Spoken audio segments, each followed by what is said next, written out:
2020년 성탄 예배, 저희 금요 예배에 불러주시니 큰 감사를 드립니다. 예수 그리스도 우리 주님께서 이 땅에 오심을 저희가 모두 기뻐하며 찬양하며 주님께 영광을 올립니다. 이 땅에 아기 예수님께서 오신 진정한 뜻이 무엇인지 저희 모두 알게 하여 주옵소서.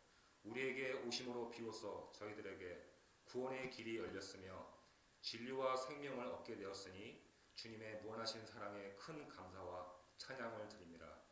기쁜 소식으로 오시는 아기 예수를 기다리는 저희 마음에 찬양과 기도가 넘치게 하시고 모든 욕심을 버리고 예수님의 오심을 기다리게 하여 주옵소서. 주님, 이제 얼마 남지 않은 한 해를 하루하루 보내는 저희들입니다. 주님, 저희들의 닫혀있는 마음을 열어주시옵고 지금 이 어려움에 힘들어하는 보기보다는 앞으로의 주님께서 주실 큰 은혜와 감사 속에 한 해를 잘 마무리할 수 있도록 인도하여 주시옵소서.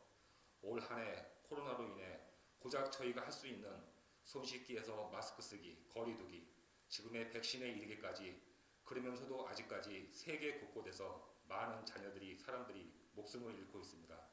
부디 주님, 주께서 멈추게 하여 주시옵고 이러한 현실들이 지금은 그냥 매일매일 단순한 뉴스로 느껴집니다. 나의 일이 아니기에, 내 가족의 일이 아니기에, 내 주변의 일이 아니기에 더 그러합니다. 부디 주님께서 멈춰 주시옵고 이 현실을 어리석은 저희 모두가 절실히 주님의 보호와 인도하심을 진심으로 깨우치게 하여 주옵소서. 주님께서 가장 영광 받으셔야 할 성탄절에 큰 기쁨보다는 지금의 현실을 더 힘들게 생각하는 저희들 모두 용서하여 주시옵고 모두 모여 주님께 예배를 다 드리지는 못하지만 각자의 처소에서 감사한 마음으로 성탄의 기쁨을 누리게 하여 주시옵소서.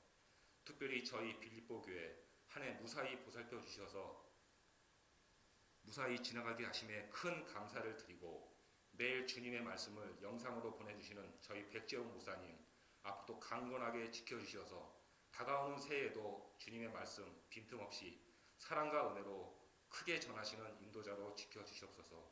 이 모든 말씀을 저희를 너무도 사랑하시는 예수님의 이름으로 기도드리옵나이다. 아멘.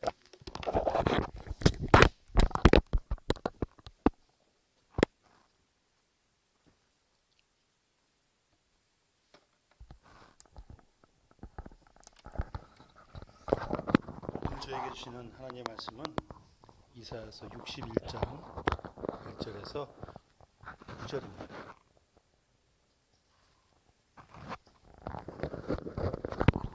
이사야서 61장 1절에서 9절, 구약 1042페이지입니다. 교독하겠습니다. 주 여호와의 영이 내게 내리셨으니 이는 여호와께서 내게 기름을 부으사 가난한 자에게 아름다운 소식을 전하게 하려 하심이라. 나를 보내사 마음이 상한 자를 고치며 포로된 자에게 자유를, 갇힌 자에게 노임을 선포하며 은혜와 우리 하나님의 보복의 날 모든 자를 위로하되 무릇 시온에서 슬퍼하는 자에게 화관을 주어 그 죄를 대신하여 기쁨의 기름으로 그 슬픔을 대신하여 찬송의 옷으로 그 근심을 대신하시고 그들이 의의 나무 곧 여호와께서 심으신 그 영광을 나타낼 자라 일컬음을 받게 하려 하심이라. 오래 헌파했던 곳을 다시 쌓을 것이며 옛부터 무너진 곳을 다시 일으킬 것이며 황폐한 성 곧 대대로 무너져 있던 것들을 중수할 것이며 외인은 서서 너희 양떼를 칠 것이요 이방 사람은 너희 농부와 포도원 지기가 될 것이나 너희는 여호와의 제사장이라 일컬음을 받을 것이라. 하나님은 너를 우리의 봉사자라 할 것이며 너희가 이방 나라의 재물을 먹으며 그의 영광을 얻어 자랑할 것이며 너희가 수치 대신에 배나 얻으며 능욕 대신에 분깃을 인하여 즐거워할 것이라. 그리하여 고토에서 배나 얻고 영영한 기쁨이 있으리라.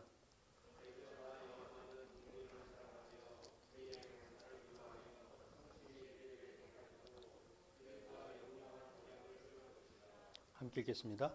그 자손을 열방 중에 그 후손을 만민 중에 알리리니 무릇 이를 보는 자가 그들은 여호와께 복받은 자손이라 인정하리라. 아멘. 오늘 성탄주일은 아니지만 성탄절, 기쁘고 즐겁고 복된 날입니다. 지금 세상적인 분위기는 기뻐할 수 없는 일들이 많지만 그럼에도 예수 그리스도께서 이 땅에 우리를 위해서 오셨다 하는 것은 이 세상 어느 것과도 비길 수 없는 참된 기쁨의 소식이죠. 우리가 메리 크리스마스라고 인사합니다마는 이 말에도 성탄의 의미가 담겨 있습니다. 메리 크리스마스, 이 메릴리라고 하는 것은 즐거운 이런 뜻이죠. 크리스마스, 크라이스트, 기름 부음 받은 그리스도, 즉 예수님을 이야기합니다. 마스, 미사라는 단어가 합쳐져서 예배하는, 모임 이런 뜻이죠. 그러니까 메리 크리스마스 그러면 즐겁게 예수 그리스도를 예배하는 그런 날이라고 하는 것이죠. 그래서 이 크리스마스 이 뜻은 모든 인류에게 주신 그 하나님의 선물, 바로 예수 그리스도가 우리의 참된 기쁨이 되신다 하는 것을 표현하고 있는 겁니다. 하지만 문제는 그 선물의 가치를 제대로 알지 못해서 그냥 많은 휴일 중에 하나 정도 그렇게 여기는 사람들이 많다는 것이죠. 이미 예수 그리스도의 탄생은 700여 년 전에 이사야 선지자가 이야기한 겁니다. 예언한 것이죠. 오늘 본문 말씀이 그렇게 이 땅에 오실 예수 그리스도 메시아, 그분이 하실 일들이 어떤 것인가 하는 것을 이야기하고 있는 겁니다. 이 땅에 인간의 몸으로 오신 예수 그리스도, 그분이 과연 이 땅에 왜 오셔야 했는지, 와서 어떤 일을 이루셨는가 하는 것을 우리가 살펴보면 성탄절의 의미를 좀 더 확실하게 알 수 있을 것입니다. 1절에 보면 주 여호와의 영이 내게 내리셨으니 이는 여호와께서 내게 기름을 부으셨다. 이 말은요, 이 예수님의 사역은 독단적으로 혼자 하신 것이 아니라는 겁니다. 하나님께서 분명히 자신이 쓰는 사람들, 왕이든 제사장이든 선지자든 하나님의 쓰임받는 사람들은 기름을 부어서 그를 세우는 겁니다. 하나님이 임명했다. 내가 일을 시키는 사람, 나의 종, 나의 사역자다라고 하는 것을 의미하는 것이죠. 이 예수님의 사역도 성삼위 하나님이 함께 하시는 겁니다. 성부 하나님이 이 땅에 보내시고, 그리고 성령님께서 그 기름 부음으로 예수 그리스도의 사역을 도우시고, 그래서 성부, 성자, 성령 그 삼위가 함께 하시는 사역, 하나님이 위임하시는 사역이라고 하는 것이죠. 이것은 하나님의 그 오랜 뜻이 성취가 된다는 겁니다. 때가 참에 하나님이 이 일을 이루어 주시는 것이죠. 여기서 내가라고 하는 것이 바로 예수 그리스도를 말하는 겁니다. 누가복음 4장에 보면은요, 예수님이 공생애를 시작하면서 회당에 가셔서 그들이 이사야서의 그 책을 주었을 때 그것을 열어서 오늘 본문을 스스로 읽으셨습니다. 주의 성령이 내게 임하셨으니 이는 가난한 자에게 복음을 전하게 하시려고 내게 기름을 부으시고 나를 보내사 포로된 자에게 자유를, 눈먼 자에게 다시 보게 함을 전파하며 눌린 자를 자유롭게 하고 주의 은혜의 해를 전파하게 하려 하심이라. 그리고 말씀하셨죠. 오늘 이 말씀이 너에게 응했다. 오늘 너희 안에 앞에 서 있는 이 예수라고 하는 내가 바로 이 말씀을 응하는 메시아로 온 그 사람이다라고 하는 것을 인정하시고 그들에게 알려주시는 것이죠. 그분이 와서 이룰 사명이라고 하는 것이 여기에 있는 그런 일들이라는 겁니다. 주님이 이 땅에 오신 것, 그것은 어마어마한 사건입니다. 그래서 우리가 역사적으로도 AD, BC를 나누죠. 그것은 예수 그리스도의 탄생을 기점으로 하는 겁니다. Before Christ.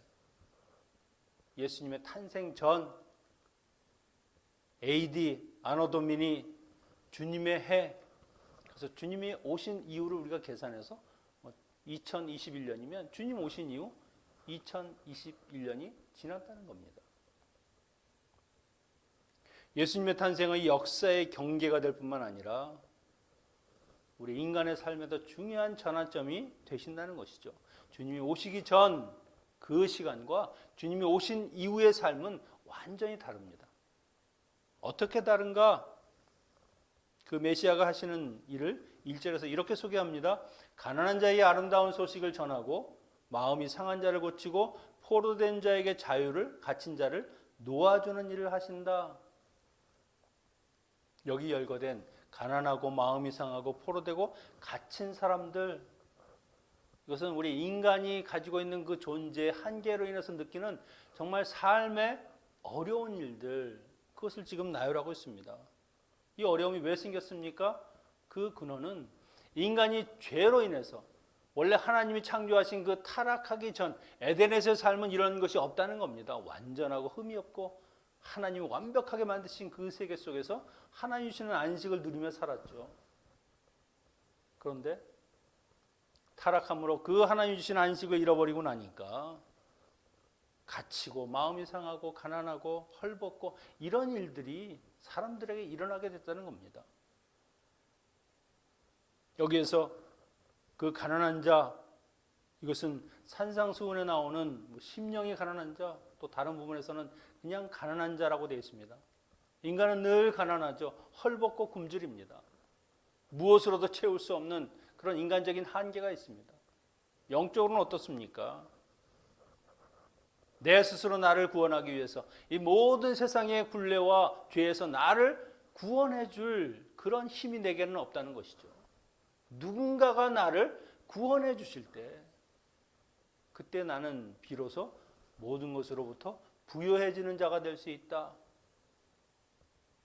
그 구원을 위해서 하나님의 도움이 절실히 필요한 사람들이 가난한 사람들이죠. 우리는 모두 가난한 사람들입니다. 그 주님이 가난한 자에게 무엇을 주시냐? 아름다운 소식, 가난이라는 단어하고 어울리지 않습니다. 하지만 복된 소식을 주신다는 것이죠. 이 모든 가난으로부터, 인간의 그 헐벗음과 그 죄로 인해서 고난받는 그 과정 중에서 우리를 구원해 줄 분이 오셨다. 그것만큼 아름다운 소식이 어디 있습니까?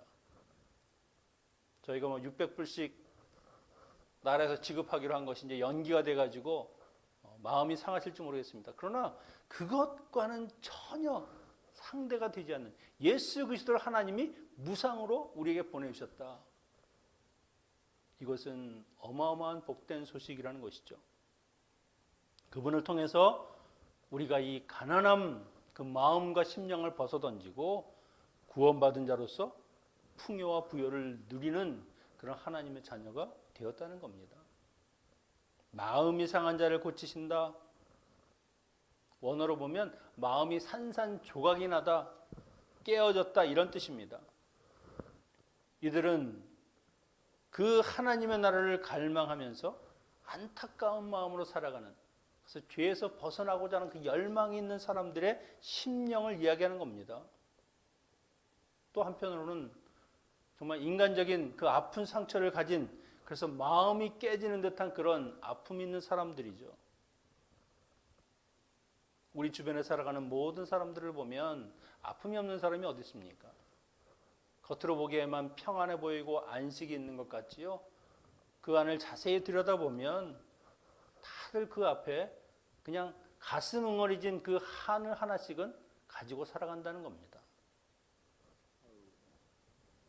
그 상처들을 끌어안으면서도 어떻게 내가 해결할 수 있는 방법이 없으니까 언젠가는 그냥 아물겠거니 하면서 그냥 참고 그렇게 살아가고 있는 것이죠. 그런데 쉽게 낫지가 않습니다.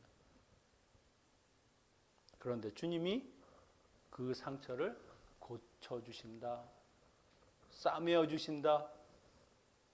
주님만이 우리의 그 아픔과 우리의 상처를 싸맬 수가 있습니다. 누가복음 10장에 보면 선한 사마리아인의 이야기가 나오죠. 그 다치고 강도 만난 자, 그것을 이 선한 사마리아인이 싸매고 고쳐주고, 결국 주님이 우리를 고치실 때만 우리 인간은 완전한 회복을 누릴 수 있는 것이죠.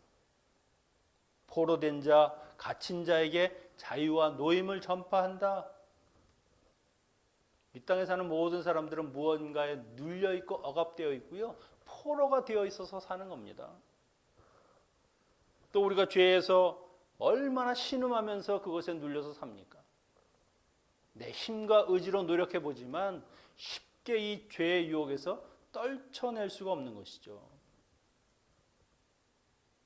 영적으로도 나의 잘못된 습관들, 돈과 명예와 탐욕에 그 종로로 타면서 그것에 포로되어 살아가는 사람들이 얼마나 많습니까? 주님은 누가복음에서 이 부분을 눈먼 자를 다시 보게 하신다, 눌린 자를 자유롭게 하신다, 조금 바꿔서 이야기하셨습니다. 모든 사람들이 눈먼 자와 같은 사람들이죠. 죄에 눌려 신음하고 정말 보아야 할 것을 보지 못하고 사는 장님과 같은 삶입니다. 그런데 주님이 이 모든 인간의 멍에를 다 풀어 헤치시고 완전한 자유를 주신다는 것이죠. 죄로부터 완전히 새롭게 씻음받아서 하나님의 자녀로 흠없고 의로운 자가 되게 하시고, 그래서 모든 사람으로 하여금 이제는 그 세상의 멍에에 다시는 묶이지 않도록 주님이 자유함을 선포하시는 겁니다. 이것을 주님이 이 땅 가운데 오셔서 우리에게 복된 소식, 아름다운 소식을 주셔서 하나님의 참된 자유자로, 하나님의 진정한 자녀로 그렇게 우리를 만들어 주셨다는 것이죠. 이건 주님이 오지 않으면 불가능하다는 겁니다.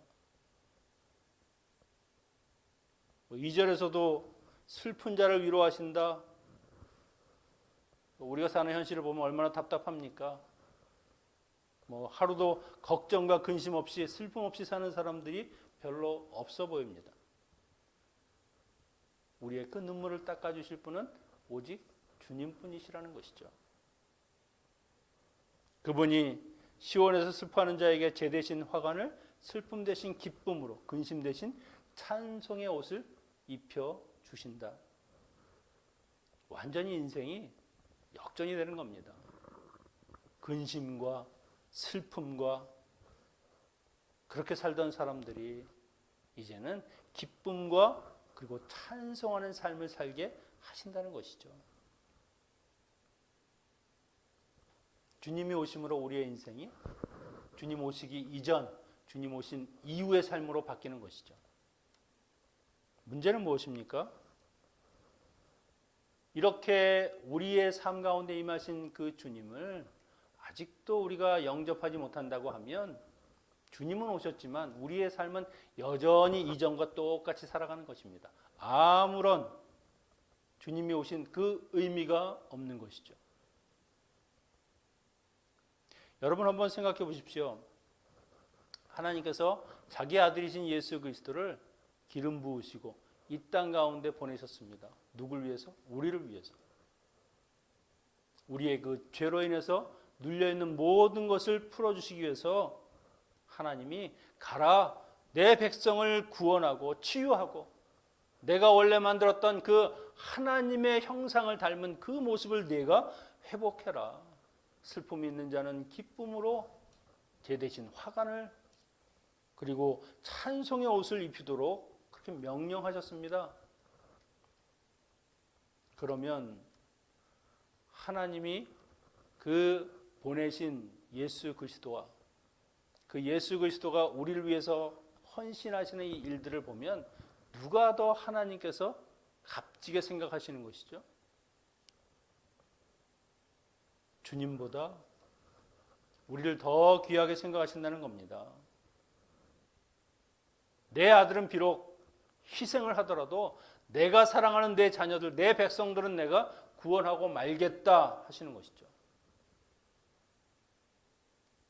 우리가 무엇이 간데 하나님께서 이렇게 우리를 사랑하시고 생각하시는가? 그래서 우리의 소망은 이 세상에 있는 것이 아닙니다. 하나님께 있고 우리를 사랑하시는 그 하나님의 그 손길만이 우리의 가장 큰 소망이 되는 것이죠. 나 하나 때문에 온 천하를 다 주고도 바꾸시는 것이고 자기 아들을 보내서라도 그 아들을 희생해서라도 우리를 구원해 내시는 그 하나님의 사랑, 그것이 얼마나 큰지 모릅니다.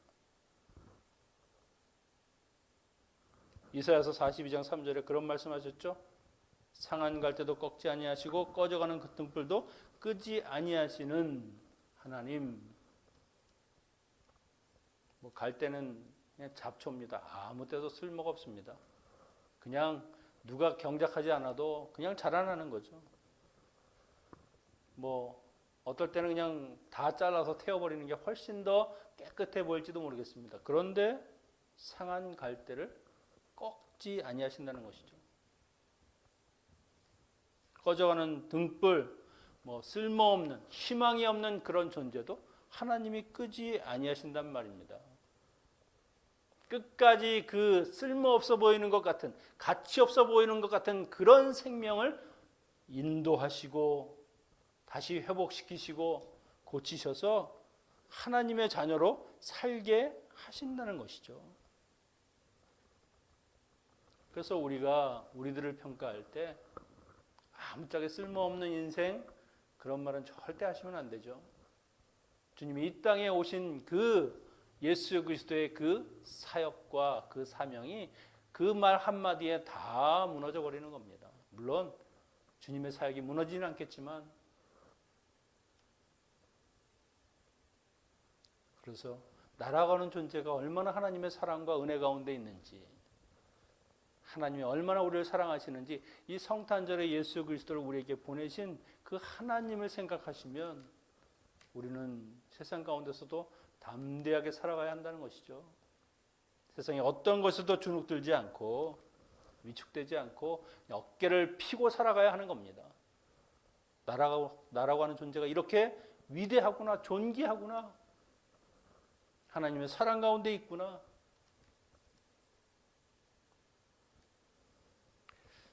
이 땅에 주님이 오셔서 우리 인생의 새로운 지평을 여셨습니다. 그러면 구원받으면 끝난 것입니까? 거기에 보시면 3절 하반절에 그 근심을 대신하시고 그들이 의의 나무 곧 여호와께서 심으신 그 영광을 나타낼 자라 일컬음을 받게 하려 하심이라. 주님을 보내서 우리로 하여금 그 모든 아픔과 억압에서 자유케 하시고 우리의 모든 슬픔, 아픔, 걱정, 근심을 다 기쁨으로 바꿔주시고, 그리고 원하시는 것이 의의 나무가 되는 것, 그것을 원하신다는 겁니다. 우리를 구원하실 뿐만 아니라 구원받은 자로서 하나님의 의의 나무, 하나님의 영광과 하나님의 뜻을 따라 살 수 있는 그런 의로움을 드러내는 하나님의 자녀들이 되게 하는 것, 거기에 하나님의 예수 그리스도를 보내신 목적이 있다는 것이죠. 나는 구원받았어. 그러면 다 된 거지. 주님이 그 모든 어려움과 그 역경을 헤치고 우리를 그 구원받은 자리까지 인도했으면 그 다음은 구원받은 자답게 의로운 삶, 하나님의 거룩한 자녀로 살아가는 그 삶이 우리 가운데 있어야 한다는 것이죠. 그게 없으면, 구원받았으면 그걸로 뭐 합니까? 이전의 삶을 똑같이 반복하면 의미가 없는 거죠. 얼마 전에 히말라야의 아이들이라고 하는 그 동영상이 있어서 봤습니다. 히말라야에 그 아이들이 사는데 이 아이들이 공부를 하려고 그러면 도시로 나가서 이제 공부를 해야 되는 겁니다. 거기서 나가면은 한 1년 정도는 이제 거기서 기숙하면서 살게 되죠. 그런데 겨울에 그 잔스카 강이라고 하는 것이 이 겨울에 얼면 그때서야 그 길을 갈 수가 있는 거죠. 그래서 그것을 차다라고 하는데 얼음 담요라는 말입니다. 일주일을 그 아이들과 부모들이 같이 그 길을 걸어가는 거죠. 중간에 추위도 맞서 싸우고 추운 가운데서 자고, 거기에 보면 아이들을 건너게 하기 위해서 그 아버지들이 얼음물에 맨발로 그 얼음물을 헤치고 나갑니다. 그렇게 아이들이 이제 학교에 다 와서 그 아버지가 눈물을 흘리면서 이렇게 이야기합니다. 우리가 어떤 길을 왔냐? 추위와 싸우고 험한 길을 해서 여기까지 왔지. 그러면 너 어떻게 공부해야 되겠느냐? 그렇게 물어보시더라고요. 그때 아이가 열심히 해야죠. 열심히 해야죠. 주님이 우리를 어렵게 구원받은 자로 하나님의 자녀에 되는 그 자리까지 인도하셨으면 그 아버지의 수고와 헌신이 헛되지 않도록 아이들이 열심히 공부하는 것처럼 우리도 하나님의 구원받은 자로서 하나님의 자녀로 정말 신실하게 살아가야 되는 거 아닙니까? 그래야 주님이 우리를 그 자리까지 인도한 그 의미가 있는 것이고 그것이 보람되고 그것이 남는 것이죠. 주님이 원하시는 것이 의의 나무가 되는 겁니다. 세상 사람들이 우리를 보면서 하나님을 믿으니까 저렇게 변화되고 세상 가운데서 하나님이 주시는 축복을 드릴 뿐만 아니라 거룩한 하나님의 자녀로 살아가는구나. 아무런 세상의 죄나 세상의 어떤 억압에 속박되지 아니하고 그 자유함을 누리며 살아가는구나. 그런 말을 들을 수 있는 하나님의 영광을 드러내는 존재가 되어야 한다는 겁니다. 여러분, 우리가 가야 하는 것은 거기까지입니다. 구원받은 자로서 그 다음에는 구원받은 자의 합당한 삶을 사는 것. 그럴 때 이 성탄절에 오신 그 예수 그리스도가 진정한 의미가 있고요. 그 사역이 보람된 것으로 우리의 삶에 남게 되는 겁니다. 그렇게 그리스도로 변화된 삶의 결과 의의 나무가 되면 그 다음에 얻는 하나님의 놀라운 축복을 4절에서 11절까지 쭉 소개하고 있습니다. 간단하게 보면은요. 4절에 보면 무너진 것을 다시 재건한다. 예루살렘이 무너지고 그 신앙이 회파되고 완전히 폐허가 된 그곳에 하나님으로 다시 예루살렘 성전을 건축하고 그 신앙을 다시 세우는 것처럼 하나님의 사람이 정말 하나님의 사람으로 거듭나서 변화돼서 의의 나무가 되면 그 주위에 있는 모든 사람들이 하나님의 놀라운 신앙을 회복하게 되는 그런 변화가 일어난다는 겁니다. 나 하나가 바뀌고 나니까 내 주변이 바뀌는 것이죠. 5절에 보면 자신을 핍박하고 종살이 시키던 그 이방인들이 그들의 일을 돕는 역할을 하게 됩니다. 하나님의 선택받은 백성들이 되면 그 모든 이방 나라들이 그를 우러러보면서 존경하는 사람들이 되는 겁니다. 솔로몬 왕 때 스바 여왕이 그 솔로몬의 지혜를 보고 정말 많은 재물을 가지고 솔로몬을 찾아오지요. 그가 가진 지혜 그리고 하나님 신 그 놀라운 은혜를 부러워하는 겁니다. 마찬가지로 이방인들이 우리를 보면서 하나님의 그 말씀, 하나님의 그 복음에 순종하는 그런 삶을 살게 될 것이라는 것이죠. 6절에 보면 아주 중요하죠. 여호와의 제사장이라 일컬음 받을 것이다. 출애굽기 19장 6절에 보면 여호와가 내게 대하여 제사장 나라가 되며 거룩한 백성이 되리라. 하나님이 원하시는 것은 제사장 나라입니다.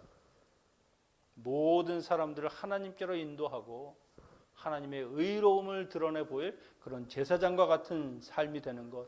이것은 이스라엘 백성들이 다 잃어버렸습니다. 우상을 숭배하면서.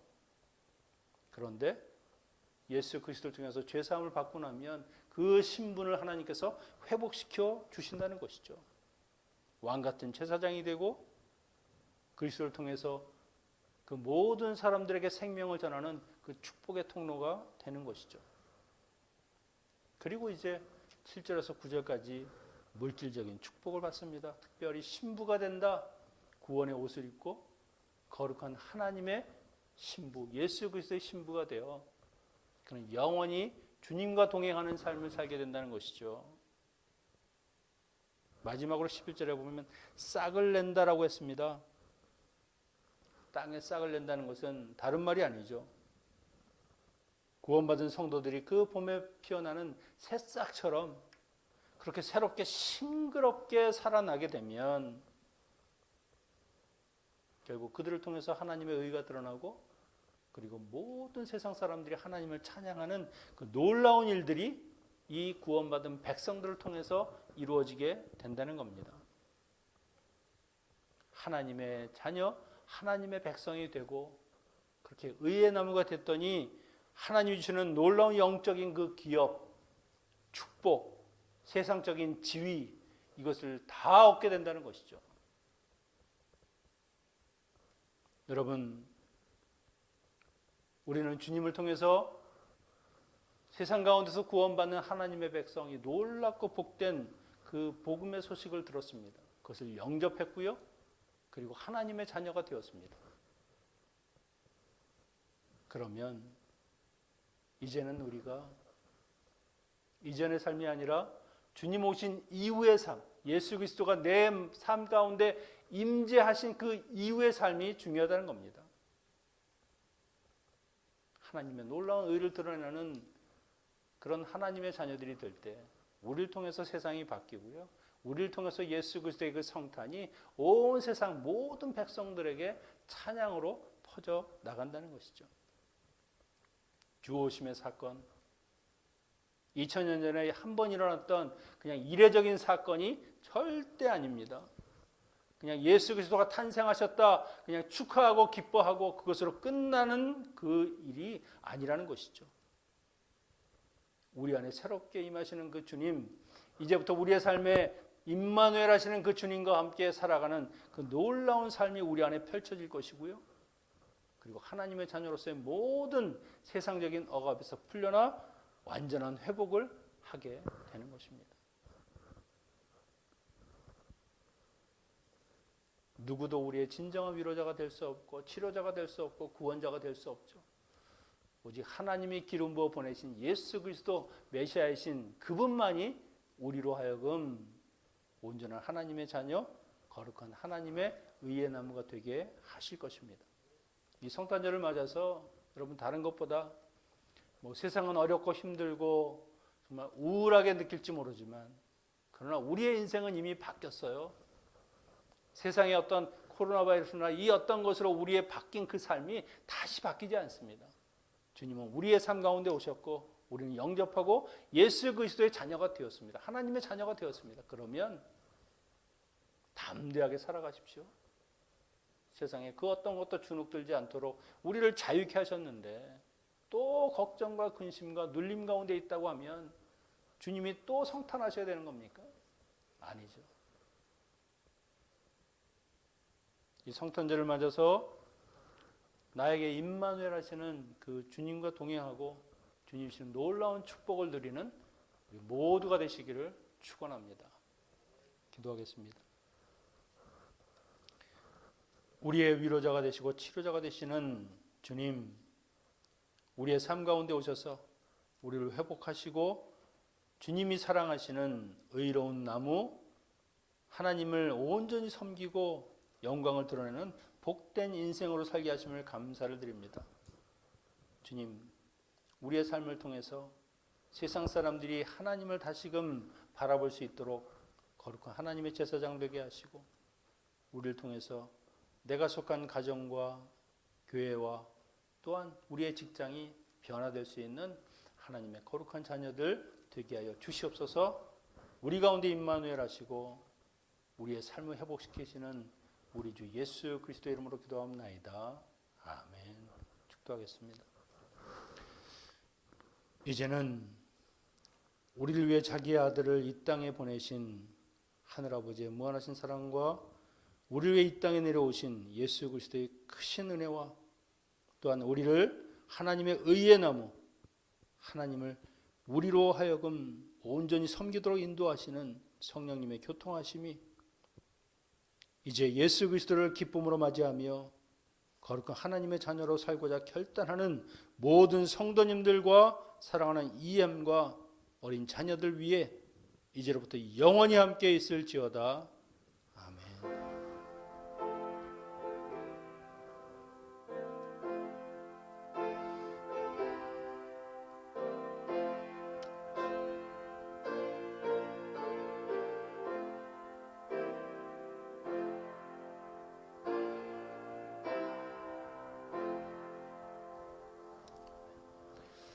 다시 한번 우리 성탄절을 맞으신 모든 사랑하는 우리 빌립보 성도님 축하드리고요. 무엇보다 이제부터라도 주님과 온전히 동행하는 삶이 여러분 가운데 있기를 축원합니다. 저희 다음 주 월요일부터는 그 근하신년 특별 새벽 예배를 합니다. 아침 6시에 금요일 1월 1일 아침만 저희가 이제 31일 마지막 날 송구영신 예배를 저녁에 드리기 때문에 그때만 쉬고 아침 6시에 새벽 예배를 합니다. 지금처럼 영상으로 저희가 이렇게 중계를 하니까 또 여러분 또 새벽에 이 한 해를 보내며 한 해를 맞는 그 한 주간을 하나님께 온전히 헌신하는 그런 시간 가지시고 한 해도 정리하고 새로운 한 해도 새롭게 출발하는 그런 복된 한 주간 되시기 바랍니다. 우리 마지막 목요일 송구영신 예배가 11시 30분에 교회에서 있습니다.